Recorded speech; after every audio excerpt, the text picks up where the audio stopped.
beautiful. Now we're live, ladies and gents.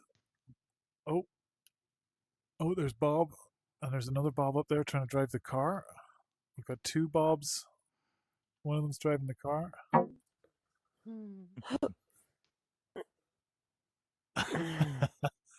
Oh, he's gonna drive with two people on the car.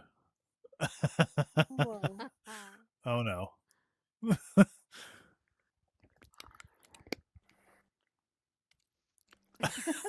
Oh, What? Hey, ooh, bye there bye. he goes. Shit. There he goes, folks. Oh yeah, baby. Pure chaos. Nice.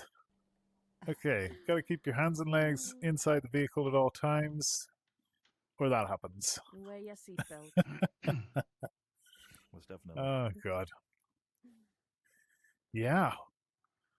Well, listen, guys, I thought it could be fun if maybe we dedicated this Space Makers to basically some ideas about cool things that we could do for the Bantathon this year. And we've got a bunch of ideas internally, and honestly, we're about to kind of lock it in, but I thought maybe it's cool. All you guys are here. We could all just see if you guys have any ideas of anything, right? A theme or some way that we could run it or anything at all. So I'm going to just put it out to you. We'll say that yellow block in the middle is the new thing that you stand on, and if you want to make a suggestion or ask a question, right? Because that's also what this event is. Feel free to jump in, but I'm definitely interested to hear some of your thoughts. And if nobody has any thoughts, then maybe I'll tell you about some of the ideas that we have. Gorilla Tag. Gorilla Tag is the idea to beat, folks. Who's going to make Gorilla Tag for Christmas? Christmas edition. Christmas Gorilla Tag 2022 edition is the idea to beat. Right, Bob? Christmas Gorilla Yes. Tag? With Jesus. With all the mods and with shiny rocks, and everybody gets a mod stick, and it's a great community. Everybody's a great community in this community of Gorilla Tag 2022 Christmas edition. Beautiful. Oh god! If any of you've ever played any of the Gorilla Tag clones, you'll know that that's like 25% of them in that description there, which is a few hundred, by the way. But yeah. I think Hubber might be struggling to get in the same way that you were, Shoseki. So there might be something to that. Yeah, maybe slightly older clients, possibly.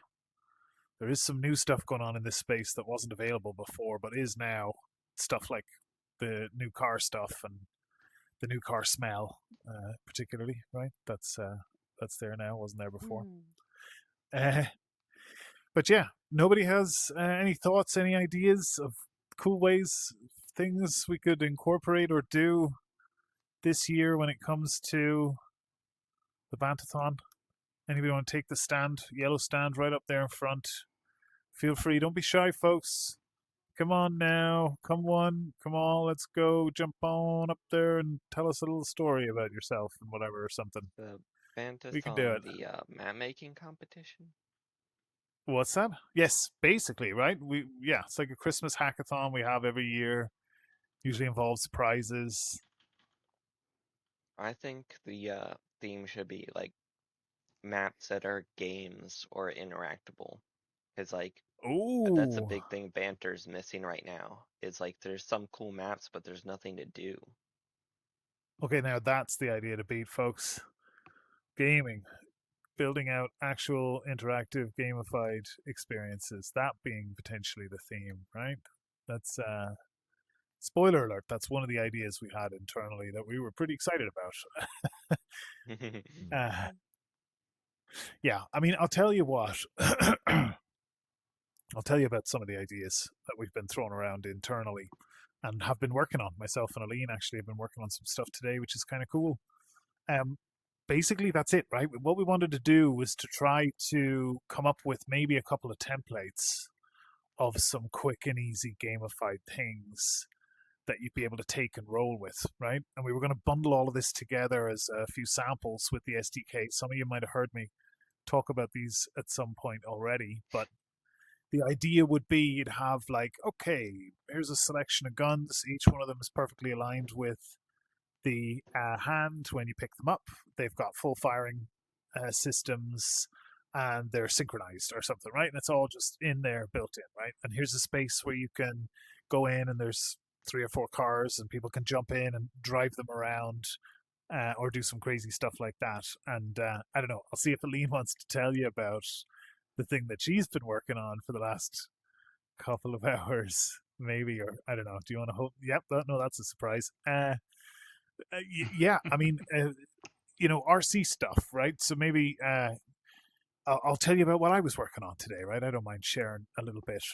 But I shared something in the something useful forum in the Discord earlier, a link to a guy from the Netherlands, I believe, who creates a lot of free assets, free 3D and 2D assets, makes them available.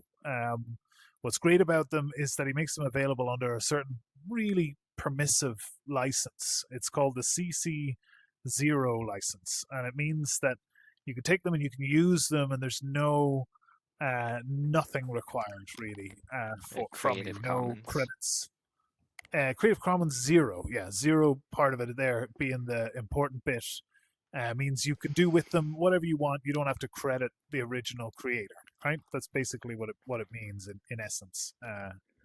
But there's tons of packs and kits on there, and one of them I was looking at was kind of like a racing track, and I was hoping that it could be something that you could use for maybe like some RC cars, right? So maybe you could pick up a controller and control one of a few different cars. The pack includes 4 or 6 vehicles or something like that ready to go, so it's perfect. And then there's a bunch of snap together pieces to be able to make a track. So I'm working on a little I've been dabbling today with Aline in visual scripting, in fact, and we're working on a little system that has a certain number of these pieces, and then you're able to just snap them together to create a custom track, right? Now the plan is to keep it simple, right? So we can actually get something out of it, but it's as simple as making 30 or 40 of these pieces, and then there's literally a finite amount. They're all network synced objects, so they're all just synced by default. And then even together or on your own, you can just construct a track. And then you've got the cars, you can put them on, you can drive them around. Now, that was kind of the idea. I thought that could be really cool, right? You go in, build a custom track anytime you want, and drive these small little miniature RC size cars around by, you'd pick up a controller in your hand and be able to drive it then using the joysticks on your controller, basically, right? I thought that could be cool. Now, the stretch goal for that was that we would try to make it possible to just click a button and scale the track up, and then jump into a car yourself and drive around on the track yourself, right? So you could do it small size and then scale it up and do it large size as well. And I thought that could be really cool and hopefully pretty simple.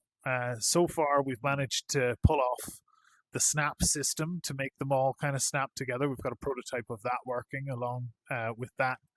We've got a little car prototype, right? A little physics-based car. Lean's been working hard trying to nail a visual scripting car, right? Pure visual scripting car, which is, I think it's working pretty well now, Aline. Is that fair to say? Maybe there's still some tweaking to get it good, but we're happy with the result now anyway. And yeah, I think that could definitely serve as a pretty handy example to be able to see about 3 or 4 great mechanics and how you can use them, right? And the hope is that then we can just slap that into the Unity plugin and you can just import the update and you'll be able to just see a selection of samples in the package manager, right? And be able to just pull them into your project and do with them whatever you want. So, yeah, Aline is also working on some other stuff in that regard. There's a few different things we want to try and sort of centralize in one place and release as like a package, right? Some of the stuff we've been looking at as regarding leaderboards. We've been talking about those and working on those today as well. So there's that. There's a few other things. Maybe somebody here, Huber, looked like you were struggling to get in there. Apologies if you were. Yeah, some of you might have noticed there's a new security system in certain spaces where you get in there and it relocates you to a different location, right? That could be a handy little concealed little package that you could throw into a ready to go thing, right? It could be useful if you want to control access to your space. But yeah, the idea is just to have a nice little starter pack, right? Survival kit sort of thing. You've got all the pieces that you need to get started with building some stuff. And then, the hope is that when you've got that, you've got a few samples, you've got all of the parts, then, maybe we can do a Bantathon that's themed around trying to turn some of that into some gamified pieces, right? And honestly, there's so much, you could make a mech vehicle or something that you have to get into, and you can grab some kind of joysticks or whatever and move them around to control the mech, right? That's something that you could do. You could do the crazy thing that I can't tell you about that Aline has done. You can make all sorts of vehicles, right? Of any type, really. And multi-person vehicles, right? So there's a lot of cool things you can do. What's really cool about most of it is that it honestly doesn't involve a huge amount of code. I mean, if you really want to get into it, it can. But the truth is, for a lot of this stuff, it's just about tinkering with rigid bodies and joints in Unity and starting to kind of plug things together and seeing what different things do. And most of the fun that I think we've been having today anyway has been about just prototyping something in the Unity editor, and you're basically working in play mode constantly in the Unity editor, testing out this little thing in isolation before you ever really need to bring it into Banter, which I think is pretty cool, right? You can actually just pull the physics together and start to iterate really quickly, right? Because you're just going in and out of play mode in the editor. But yeah, I'll remind anybody, there's a few late comers here. Anybody has any questions? This yellow cube in the middle is the cube of answer questions. But if you don't have any, I can certainly waffle on. I've got plenty to waffle about. Yeah, let's see, what can I waffle about? I put a little bit of information into the Space Makers channel today about how to do some of the cool stuff that you can see in this space, right? Like how Pox is sporting that katana, the katana that will pose itself in your hand correctly no matter what way you pick it up, and will have that really nice feel and direction. That's the grab system, right? Which has been significantly upgraded with the new avatars. There's a bunch of different grab types, some extra grab settings. You can have objects with multiple grab handles. We've been playing with it ourselves internally, and there's even a few enhancements we've got in mind for it. But already you can do a lot, right? There's a cylinder grab, which you'll find is in play with the golf club, right? You can grab it at any point, but your hand will orient around it in a way that matches the cylindrical shape. You've got the balls that are all in this space, right? They're all over there somewhere. All of those have got spherical grab systems, so your hands will try to just, rest on the outside of a sphere, roughly about the radius of the ball. You've obviously got the guns, right? You pick the guns up; they're perfectly aligned to your hands. Who's here? Who here is on Quest? Do you see your shadow? Yeah. Yes. Yes. Yes. Yes, I can see it. Do you like it? Yeah. Yeah, it's It's funny. fun, right? I was there when Yeah. the idea was proposed to you, so I knew it was coming. Right. Yeah, well, it often tends to happen like that. Yeah, I don't know. Can't think of a better solution, so that's temporary stopgap for now. At least you've got something to look at. Yeah, we'll figure it out. We'll figure out something better. But yeah, so I don't know. Anybody, any questions about any of that so far, or will I Can I just ask keep something waffling? unrelated? Yeah, go ahead. Oh, sure. Sometimes I feel like there's a little bit of delay between like when I say something and others hear it, and I think Yes. someone even tried it when they were like in 2D mode and had their headset next to them, and they heard their own answer like 3 seconds later, like their own like text. Is there a way like that Yes. maybe it can be shortened somehow? So I encountered a problem in one space I was in the last few days when the frame rate was really, really low. It was a Christmas space. I don't know if that was a similar space to the one you were in, Maybe. but it looks like there might be some issue there that's causing the voice to lag if the space is at a low frame rate. So that's something that yeah, I've taken a note of internally. We're going to investigate that. But I mean, other than that, there are a few other things that can generally affect, the latency. Really, is what you're talking about when it comes to that sort of thing. Sorry, I just need to take a note of something real quick.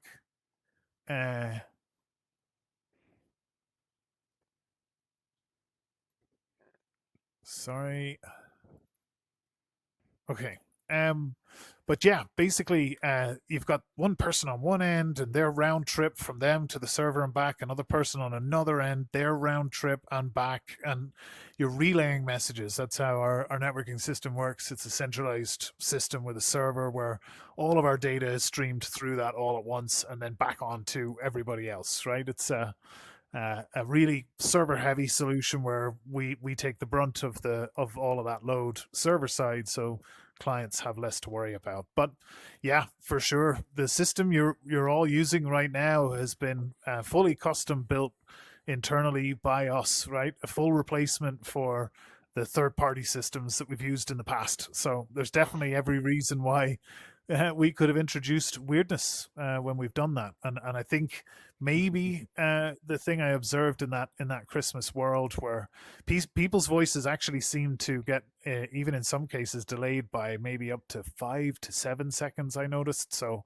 it seemed to get severe. But yeah, I reported, I recorded my logs at the time, and I then went straight in and elevated that report to an actual ticket to get looked at. So it's definitely in the list to get addressed, and we should Right. be able to reproduce it easily enough. But yeah, I'll just encourage anybody else, right? We've built out, right? You're only seeing the front facing part of it when you open the menu to go do a bug report. But you might have noticed you can add a picture in there if it's relevant. If you want to take a photo of something, you can obviously add in text as well, just to give more context as to what it is. And then internally, for some of you may already know this, but internally we just get that comes into a Discord channel, and there's a button right there that says raise ticket, and that ticket puts it into the queue of things that basically get done, right? So we take that very seriously, and we have the full end-to-end system to triage everything that you report, because we want to really put a focus on trying to nail the bugs, right? And we know that it's been fairly tectonic, right, in terms of the shift that we've had recently. So we want to try and flatten that curve as early as possible, so we have as much time to focus on doing cool stuff. And yeah, the input you guys give us is essential to that. Some of you may have noticed, I mentioned before as well, I was going to start to consolidate some of our feedback channels once again, just to make it easier and more efficient for my team to be able to bring all that feedback into one place. So some of you might have noticed the Discord channels around ideas, support, bug reports, all of that kind of stuff. We're bringing all of that into our fully fledged service desk now, right? Which also goes into pretty much the same place where I'm able to raise all of those bug reports into actual actionable tickets, right? It's all just Jira, right, behind the scenes, for anybody who's familiar with that. But thankfully, it's fairly automated, making it trivial for us to follow up on anything that you report. So please report anything that you find because we want to try and get things fixed. And honestly, I think for the most part, in a lot of situations, things are running great, but there's definitely still some issues in there to weed out, and I want to weed them out now rather than wait for 2 years before they just become features. But yeah, thanks for that. I appreciate that, Pox. That's something Yeah. I want to try and definitely get nailed. But yeah. So anybody else? This is generally a Q&A style type of thing. So if anybody has questions, if you don't, there's lots of things you can pick up around the space. I can definitely recommend the stilts. 2 of them is better than 1. If you feel like it, it's fun to just come up onto this ledge, turn on physics-free rotation, and just headbutt this moving object. It will, full disclosure, it will fire you into space. It will fire you into space. But that's just, you've got to accept that, right? That's just how it goes. Okay, you want me to demonstrate it? I understand. I can do that. I can facilitate. Let's go. Yo. Oh boy. Oh.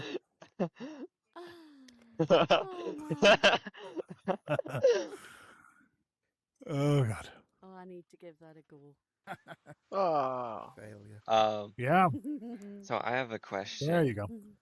Hit me. So I noticed recently you added support for the Quest hand tracking, Yes. and wasn't really mentioned anywhere as far as I could tell. I just happened to notice when I was playing around with the Steam Link, and I was like, "Hey, wait a second, my hands are moving." Yes. So is there you yeah, like there isn't really any uh Oh no. I don't like what the controls are for that. I kind of figured out by trial and Yes. error, like how to open the menu and all that. But is there any way to move with hand tracking, or is it just rotate? Yes. There is a ticket already internally open to add some form of locomotion you can do with hand tracking. As I'm sure you can imagine, it's a complete re-engineer of that entire system to make it work like that. But we definitely want to do that. Yeah. Right now, all you can do is you can actually simulate the trigger and the grip functionality of your controllers, right? The way the hand Yeah. input systems are made, you can do the Spider-Man. Oh, on your back. Nice. You can do the Spider-Man, and you can do climbing, just by closing your fist and reeling in. You can do everything you can Yeah. do. But yeah, you're absolutely right. I mean, I have a few ideas. I think, just pinching midair Yeah. and then, pulling your hand back, forward, left, right to make yourself walk. Probably just Yeah. turning in real space, maybe with hand tracking is more comfortable. I'm not sure. Maybe there's a rotational mode to that, right? Maybe there's a I mean, I had a couple ideas, like hit me. like how you Yeah. have open the menu with like touching your How are you thum doing to that? your pinky. Nothing happens. Maybe you could Yes. do like touching your thumb to your middle finger opens the like teleport like Yes. cursor. Yeah, that's not And bad. you could have That's it pretty cool. you could have it like where it only activates after like I don't know 200 milliseconds. You don't accidentally teleport every time Yes. your hand Yeah. touches it. Yeah. I mean, that's the thing. It's got to be very fluid, doesn't it? It's got to always work as And, good as it can. Here, take Yeah. this. No, It'll save your definitely. life. and Don't listen. there's like regular walking. Yes. I mean, I don't know Why how is well it this so works, but you could try rotating? like I don't know, just like swinging your arms, kind of like blatant sorcery. Yeah. maybe Yeah. that could No, work. absolutely. There's a number of things I love it. that I think you could try there. We've got Nimso internally, who's built the character controller that we're using right now.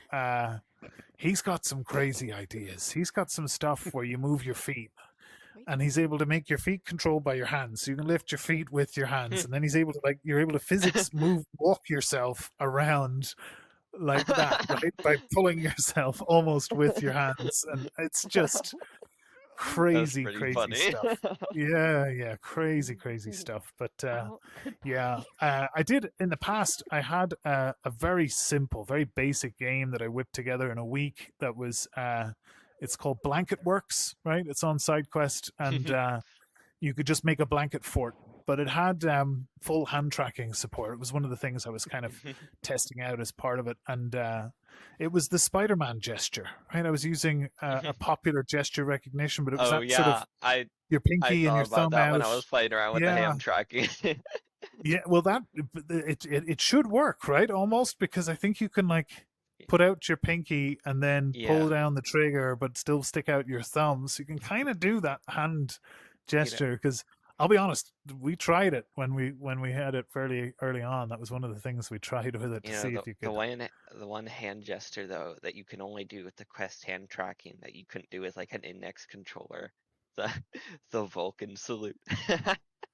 Have you tried that? Have you tried that with I Quest? did. Because that is the one thing It worked. I think it kind of gets it, but I just wish it did it so much better, you know. But yeah, no, that's definitely the one of the first ones I think everybody tries. Oh no, Lisa's lost the use of her legs. Are you okay there, Lisa? It's just the whiskey. I need a bit of help. Nice. Lisa is crawling. There's all Quest hand tracking users just like have broken legs. They just walk around with crutches. Yes. Oh God. But yeah, I mean, yeah, go ahead. Yeah, I have a question. When will you be here next time? Like when should we? When can we expect you again here? So maybe Let's see. And normally I do an event at this time on a Sunday and a Monday, but actually tomorrow's event has been bumped until Friday next week, and it's at a different time. So if you want to check that out, that's the Banter AMA, right? You can come and just ask any kind of questions there. It's much like this, really. Actually, it's a little bit more relaxed because I don't stand up in a sort of a one-on-one basis. It's more just a casual mingle and catch up or hangout, let's say. But yeah, this event I usually do every Sunday. Next Sunday there will be a time change. I'm going to be abroad when I come to do this event next week, so I'll be in a different time zone. So I have to move it, or it'll be in the middle of the night for me, unfortunately. But looks like I've enabled hand tracking. Give me my hands back. There we go.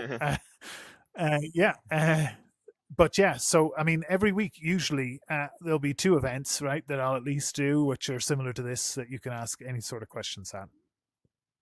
okay, cool. Yeah, no problem. Yeah. Yeah, so I mean, there's lots of things to talk about there, I guess, right? We can talk about what made it possible for Lisa to do that with the stilts the way that she did. It's a very interesting thing, very unique to Banter. It's an exaggerated rotational boost in your wrist strength, right? Your wrists are incredibly strong when you rotate them. You might have seen that some people can just come up and flick their hand near you and shoot you across the room. That's something that we're going to try and figure out, but that's because of probably related to this exaggerated wrist rotational strength, right? It means you can pick those things up, and if you've got 2 of them especially, you can usually jump up onto a surface, and instead of clambering, you can actually just throw yourself up by pushing those things down. It's really quite neat. But yeah, there's I think there's a lot of cool stuff you can do with that, and it's a great demonstration of the physics, right? Because you've actually got a lot going on there in terms of unity physics and friction, and rigid bodies, which is kind of the heart of it all. But yeah, I mean, to your point, Snowstorm, there's a wealth of support for now different controller types and hand tracking input. And all of that kind of stuff, and there's more to come. Right now, we've got support for hand tracking on Quest and through PCVR, through whatever means you can do it on Quest as well, which I think might just be Steam Link right now. Virtual desktop also supports pass-through hand tracking. You see, it did some controller emulation, so I wasn't sure if that was actual hand tracking pass through. I think in like the latest version, they added the option to pass through the hand tracking, like Steam Link. That's neat. Yeah. Well, there you go. I mean, being able to use that then in that way is great, because it'll just probably work, with what we have as well, because it's all OpenXR based, which is fantastic. Go ahead, Pox. Oh yeah, just a thing that I just noticed when playing around here. Any chance we can when I grab something, I always at the same time shoot my spider webs? Is there a way that the system recognizes that I'm trying to grab something and doesn't shoot them? Like this. See, know what happened? Yes. Well, I guess Yeah. what I would say there is a good idea is that to activate the spider webs is the trigger, right? And to activate the grab is the grip. Those are Okay, kind of only like that. two separate functions. Okay, You don't see. need you don't So I need to press use this one. you don't press the Oh, that trigger feels really to grab. unnatural. Yes. That feels really unnatural, though, if I don't make a fist around an Yeah, object because like that. yeah, because in real life, if you're holding a controller, you're still mostly closing your hand when you're holding the controller. You're just not Yeah. pressing your index all the way in. But with the hand tracking, it's more sensitive, so you have to do like a pointing gesture just to pick something up. Yeah, well, I mean, I think this is kind of it. Those are two major buttons on the controllers. The trigger's definitely one of the primary action buttons on the controller. So the grip and the trigger are two different functions, right? I definitely think that's something that we kind of have to accept with these kind of primary controllers as inputs. But yeah, I definitely recommend you should only grab with the grip, and your trigger will activate the Spider-Man, and only when it's activated will Right. the grip then grapple you instead of being able to grab things. And there are systems actually in place that will prevent you from grabbing things while you're grappling. Yeah, I mean, it depends, right? It's about trying to find that balance of having a responsive system that can get you an instant grab on things that you want in the way that you want, but then also something that can easily grapple to. I think probably the best solution, which is something we should have pretty soon, is a convenient little sort of quick menu, right? Something on the hand. You can maybe just toggle off the grapple for a while if you're done with it, right? And then that Oh, your yeah. grips are going to be covered then. So I think that's probably the That right would be solution. cool. And I generally think, yeah, for the most part, you should always think that your trigger is a different input button to your grip, and those are going to have different functions. Overall. I have a Yes. question or comment following up on that. I'm not a developer. I was Yes. invited here, but is there something in the technology that differentiates, like maybe by time, whether you grip with both the trigger and the grip? And they say, okay, if you do them at the same time, then that's a hold or a grab versus using the spider web, and it's like a 1 or 2 second delay between the trigger and the grip. Is there something Sure, like that sure. that exists? Well, you see, this is the problem, right? Yeah, absolutely. The 1 or 2 second delay, though, is actually a real problem. When you try to do something that's a 1 or 2 second delay, that is going to feel really bad when you try to use it. 1 or 2 seconds sounds very short when you say it like that, but actually, a third of a second is sometimes way too much for whenever you want those very quick hits to be able to do things fast with this sort of controller. And the thing, unfortunately, is the trigger isn't just doing your grapple; it's also doing your interaction with the menu, with people's name tags, with a number of other things, and those are all really being balanced together. So I guess really what I'm just trying to put across here is that it might come across as if it's something that's something that's fairly simple in terms of how it works. And honestly, that's a credit to, how well it's been built. But the truth is, it's an incredibly complicated thing under the hood as to how that interacts with objects you can click in the world versus your menu versus other people versus all of those different things. Then as well, your grapples and how all of that kind of comes in together. So yeah, I mean, like I say, it would be great if we could just sort of delay things in a way and have a sequence of events where we could make it all happen, with a few seconds in between. But I can guarantee you that would feel way less comfortable than what we've got right now. And honestly, the truth is, I'll reiterate, guys, the trigger is a different button to the grip. They're two very important buttons, and as a game, we cannot sacrifice two buttons because you want to close your entire fist. Unfortunately, this isn't as fun as this is. It is not real life. don't close your whole fist if you don't want to shoot your grapple webs. In future, we'll have a quick menu where you can turn them off. But for now, if you don't want them, do not pull the trigger. The trigger is what shoots them. Okay, that's the buttons. If you're unsure, check in the settings menu. There's a controls section. It lists there all the different buttons and what they do, and that's the button, right? We have to give it a button, and that's the button that it's got. But I honestly think the best thing here is just you can have an option where you turn them off, right? And maybe depending on the space you come into, it decides whether you can turn them on. Maybe it decides whether they're on by default. Maybe you decide whether they're on by default. But the idea is you can turn them off if they're upsetting you and it becomes a bit overwhelming. Because I think that's really the core of the problem there, is that we have assigned too many things. There's too many people who want those triggers. They are very important, very attractive in terms of real estate when it comes to the surface of the controllers, right? But yeah, I mean, now the new thing that we have is that you can grab objects, and while they're in your hand, your triggers can, they stop doing their normal function. All of a sudden, they do something different. So internally, the system is able to block your Spider-Man and block your menu interaction whenever it matters.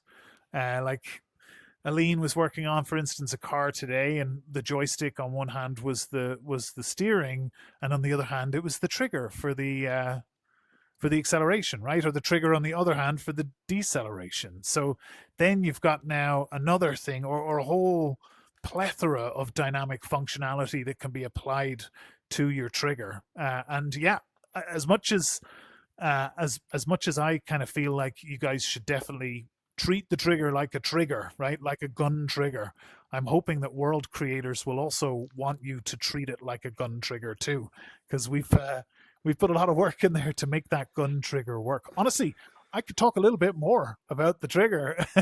We've got a whole gun trigger system. It supports automatic shooting, right? So there's a built-in thing. You can just tick a box for auto fire, boom, right? And there's a gun trigger that while you're holding, it's shooting multiple times, right? This is a little convenient thing that's built in, so you can just hook a particle emitter or whatever you want into it and be able to shoot stuff out, or do basically whatever you want with those fire events, right? And then there's more granular control. You can control the time between fires, so you can decide, how often it fires. You can have, a much longer time between fires on some grenade launcher that, you lob or whatever, or, some machine gun that's or whatever. I don't know, so it's I think a great example of the sort of things we're building in that hopefully you guys can take and run with, right? One of the things that I want to build, one of the samples. Hey, how you doing? Great to meet you. One of the things I want to build for you guys to play with is a selection of guns, right? And maybe some different behaviors, maybe some double-handed grabs and controls for them. Maybe a pump action, maybe a little bit of pump action, right? A little pump. Yeah, Iron Wolf, put me out of my misery. What do you got for me? Yeah, when you were talking about hand tracking, I was thinking about in VR chat, there are a lot of application on the phone where you can use the camera and use full body tracking from the camera on the phone. My idea. Oh, yeah. Right. So there was a virtual phone in there. Nobody tell them that idea. No, a real application on the phone. So my question is Banter going to implement that you can use these apps in Banter as well? So, fun fact, you can already use those apps. So if any of you has a Connect lying around, slap it on up there with Connect for VR or Driver for VR or whatever the hell it is, or pull something in with your PS Move and FreePie and the Media something or other is the name of that app that you can get that uses your webcam to track your body and converts that into Steam VR based tracking data. Slime, right? There's Slime trackers. You can use those as well. We have a few changes we want to make to that system to hopefully make it more fluid overall, but it's on the roster next week to add meta body tracking as well, right? We've managed to extract that data through OpenXR super proud about that internally. Stuck it to the man a little bit. Didn't use any Oculus code. Oh, does Managed that to mean upper get full body body tracking with the tracking. Quest 3? That's right, upper body tracking with Quest 3 and Quest 2 to a slightly lesser degree, and then lower body estimation, the whole lot. Yeah, Will basically. that work over Steam Link or Oculus Link?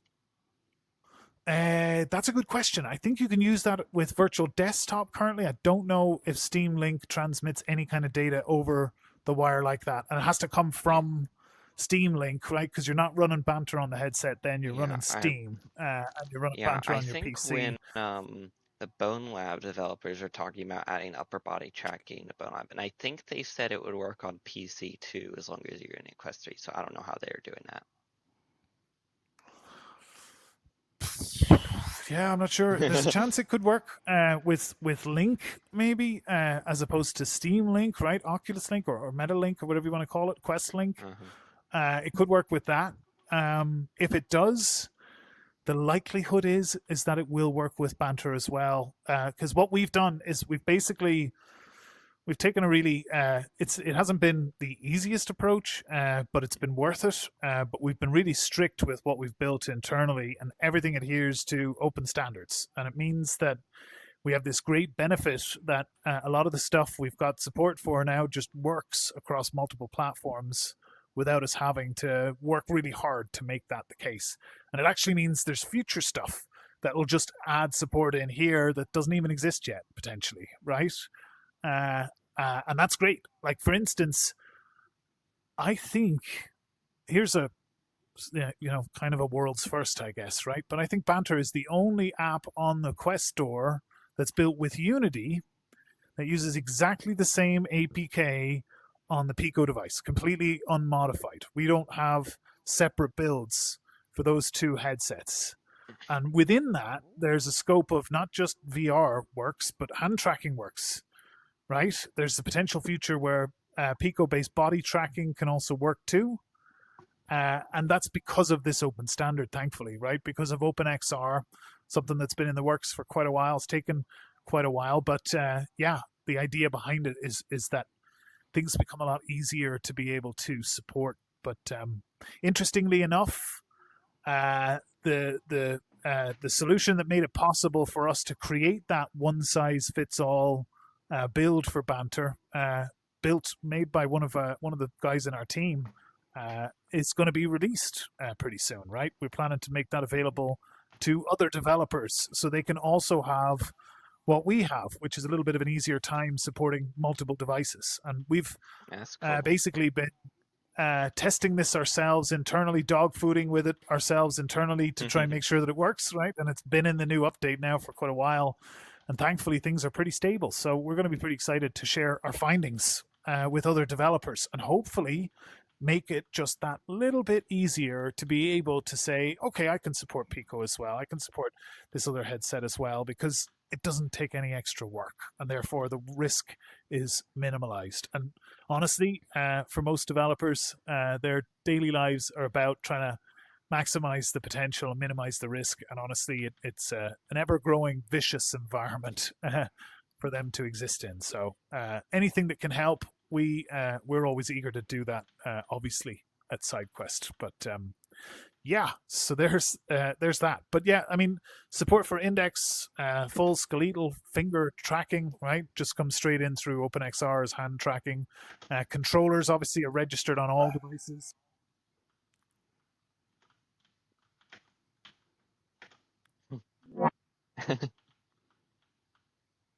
I heard a dog barking. I think he's probably getting a dog. Yeah, sorry. There's somebody at the door just randomly there. My apologies. The dog went completely crazy. You didn't get the brunt of it, so you can thank me for that. But yeah, sorry. Completely distracted. What was I talking about? Tell you what, I'm just going to shut up because I tend to waffle. Controllers. Yeah. I've said it all before. I'm just repeating myself. Ass a lock. Oh, he's gone. He's gone. Yeah, I thought he was on the yellow cube there because he had a question. So I was going to ask him, but I guess he's gone. Let's see if he comes back. Oh no. I see. How are you doing? Oh, they've got a question. I'm going to answer your question before you ask it. Your answer is you can't speak because you're not signed in. You have to sign up for an account in order to be able to speak. And yeah, that's the answer to your question. You can't really ask any other questions because you can't speak, right? This is a change that we've made recently, folks, for a number of reasons. What good is a phone call if you cannot speak? Yeah, if you have no lips. Yeah. Yeah. This is a feature we've implemented recently. Yeah, it's an interesting one. I'll be honest. The reason behind it is because we've seen. Oh, look at that! We've seen an influx of younger people coming onto the platform. Right, that's a thing on Quest. A lot of people who are younger. We honestly don't know how to deal with the problem. At one point, we created kind of a nether realm, like a shadow realm, where they all went. But then that was just a problem that existed there, and was a going concern there, right? So that didn't work. So our latest attempt to try and resolve this problem is to basically make it so that guests have to sign up and agree before any of us can hear their voice, and that hopefully puts us in a position where we can do at least something to protect youngsters who come onto the platform and to protect us from the youngsters who come onto the platform. Right? It's a 2-for-1. Let's call a spade a spade. We know where we are. He knows, right? Who knows who Chief Scarlet is? We have no idea. God knows what age they are or anything like that. And that's for the best. Let's just ignore them, let them run around like crazy. He's very expressive. If you have the hand tracking, you could use sign language. you can't talk, but you use sign language. They can hear us. Yes. Well, so if we're okay. I see that problem now. Left menu button, click the balloon. I like the lightning. I thought that was really good. Well, it's still here. It's still here. We don't have as many long-lasting storms. No, but to know that Go there's ahead, Pox. kids around. Oops, sorry. Go ahead. I don't know if that's a good idea or not, but like, how about like a system where when enough people, let's say 20 people, mark someone as underage, the system just like at least gives it to you for review or something, or at least blocks them until they like veto or something like that. Sure. It's not a bad idea. Given the amount of players on Banter Tom, you might want to have that number a little lower than 20. I mean, sure. Yeah. Well. You've got problems with that, right? A system like that can very easily be abused, especially if it's a lower number, and people tend to bandwagon and start to kind of use that against them. Also, we have a guest system here, which makes it pretty difficult for us to follow up on a report on somebody who's not actually a user. So that's another side of it. But it's not a bad idea, and it's these kind of things that we sort of tend to spitball internally to try and find some way to sort of deal with the situation. But right now, honestly, the God's to honest truth is that the hardest thing we're discovering is that there is a massive majority of users who are underage on the Quest platform. That's it. That's basically the problem, and it's a really difficult thing to deal with. But we don't have the resources, and we would basically be dead in the water if we become a daycare for all of that and have to man every space to take responsibility for people who are underage. So I think that this approach helps a lot, right? Because, right? He gets it. Who knows? I mean, I don't know. This is the problem, right? This is the world that we kind of live in. We can do as much as we can to try to do the right thing and try and protect people from harm, right? And we know very well. I'm sure a lot of you guys have seen the BBC reports on pretty much every other platform, right? They're pretty scathing, and there's an awful lot of harm that's going on there, and it's very common and very current, let's say, but. It's also a very difficult problem to deal with, and especially if it's a case, like I say, where you've got the majority of the platform are people who are certainly under the age of 13, which is the minimum age to be on this platform in most territories. In a lot of territories, you actually have to be older, right? We don't have a parental control system, which means that the age of consent is basically what defines whether or not you can use this service or any side quest service for that matter. And it's all built into our age system that checks your age and checks your country in order to cross-reference that whenever you try to sign up for an account on SideQuest. And if you're under the age in your country, it will reject you and say, come on back when you're of right age, right? And honestly, I wish we could do more as a platform, but when you're dealing with kind of the brunt of anonymous traffic that comes onto your site, that in itself is more than most places do, right? Most places is like, you better be 18, click to enter if you're 18. But we check age and verify age. And I mean, honestly, I think in future, I think probably one of the most effective things to be able to get around this problem is probably to put in some kind of manual age verification that us as adults can opt into, right? Something simple, takes 30 seconds on your phone. You got to hold it right up to your face or whatever, and it flashes loads of colors and makes you have a fucking a seizure. But it verifies that you're a real person and that you're of the appropriate age, and then you can enter space and you have no problem. And if you do, you end up in Aline's no zone, the no zone. Maybe that's where we'll send them, right, Hupper? You know what I'm talking about, right? You know what I'm talking about. Go ahead, Pops. Yeah, I mean, I don't really necessarily mind the solution that exists right now. I just think that I'm scared about the fact that maybe people who are having a hard time logging in get frustrated and never do, and we slow the growth of this tiny community accidentally. Yes. Sure. Well, I mean, I think yeah, you're probably right? And it's a thing that we kind of always have to evolve and improve when it comes to onboarding in general, right? We've a lot of things that we've done, but we've got more coming, and there's more room to improve beyond that, right? So we've got the new onboarding space. It's got several talking characters, celebrity voice. We spent a lot of money on that, so I hope you guys are in there enjoying the shit out of it. But you can literally explain some of the basics, right? We've tried to keep it clear and concise. Here's how you sign in. Here's how you change your avatar. We identified those as the top 2 questions that people want to get answered the moment they get in. And we've tried to cover those, right? And then there's only one other bit in there, which is kind of more generic, leads you on to the rest of the platform, introduces you to events and spaces in general as a concept.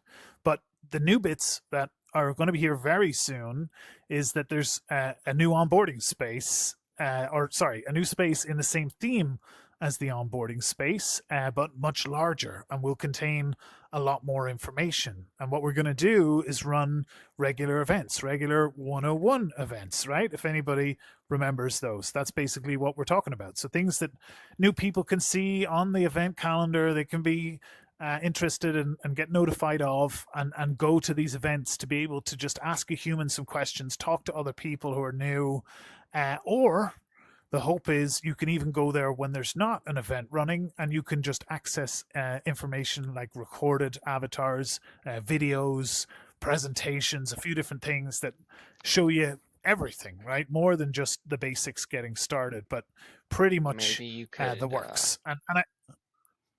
Yeah. Maybe you could make it so that guest users are able to talk specifically in that space.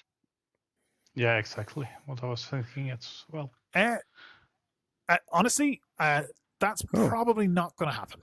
I'll tell you that right now, because honestly, that's very close to the previous solution, which is where we put them all into one spaces, and then that problem just simply exists in that space, right? So honestly, I think the solution right now is about as good as we've got so far, but there's still time to tell as to we see how it kind of pans out. But the truth is, it's about making sure that we take the necessary responsible action to protect people until they can get to our platform, properly sign up, consent, agree, submit their details so that we can verify that they are who they are and that we are who we are, and everything is above board and everything is safe. Go ahead, Chief Scarlet. Oh, I know what you want to ask. You want to know how you can talk. You can do that by signing up on the SideQuest website. You can go to that at sidequestvr.com or sdq.st/ whatever. Who cares? Type it all in / here's another piece / I bet you can't believe this is still the web address. Plus, this was supposed to be shorter than the actual address because it was a short address. Can you believe that? / what the fuck.html. Yeah. Does that answer your question? Just click on a Is it link. gone? Nope. He's still there. He's still there. He's still Click feeling it. Well, Click on the link. you stay there. I'm sure it'll come to me. I'm a bit of a clairvoyant sometimes, so maybe that's the solution. Maybe we need more clairvoyance on the platform. There was a few of those in the old days on Altspace. Do you remember those? I think one of them was actually called Claire. So yeah, that's it. Let's see, Asalok, you were going to ask a question earlier, and now you're standing on the stairs. Let's just randomly change it. From now on, it's the stairs where you ask questions. Oh, no, he doesn't have a question anymore. Okay. Oh, now he has I a question. I have a question. Oh, go So ahead. I have a question, but I don't know if it's the right question for here, or if I should even ask. It's about the Unreal Engine 5 engine. I wanted to ask, is it possible that like somebody could create a world with Unreal Engine 5 and put it into Banter? Is that possible? Convert it to Because of the real world scan stuff and like this?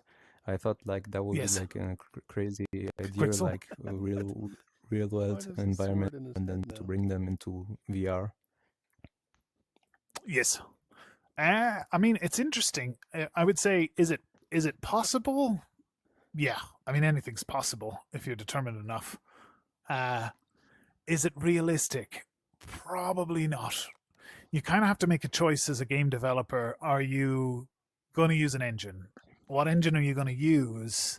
Or are you going to build your own, right? A custom bespoke engine, which a number of developers have done too. Often their engines become an engine in itself that they kind of release for others to use. But yeah, we've pretty much made a choice to use the Unity engine, which means building with Unities is quite easy for what you're doing in here. Relatively easy, depending on how familiar you are with Unity, of course. But building with Unreal would mean that you would basically have to extract a lot of those assets out of Unreal and pull them into Unity. And from my limited knowledge of Unreal, from what I understand, it's very difficult to get assets out of it. Is that right, Aline? It's hard to export stuff from Unity. There's no like package stuff. Unreal. Dupes. Oh no.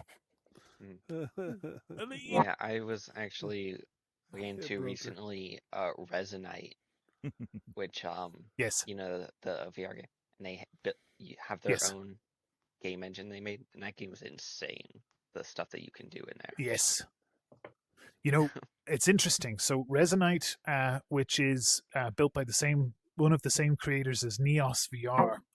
I haven't had a whole lot of a look into it, but yeah, I think it started out and still in some ways leans on some components of the Unity game engine.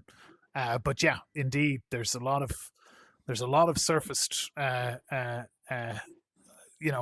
components, let's say, to be able to work with there and be able to plug things in and script them together. But yeah, there's crazy things you can do on Resonite for sure. Yeah, but there you go. There's an engine that's not the one that we use, and yeah, I guess a different game. Okay. Yeah, a really Thank you. crazy example. I was watching. Yeah, no problem. Someone else gonna ask something.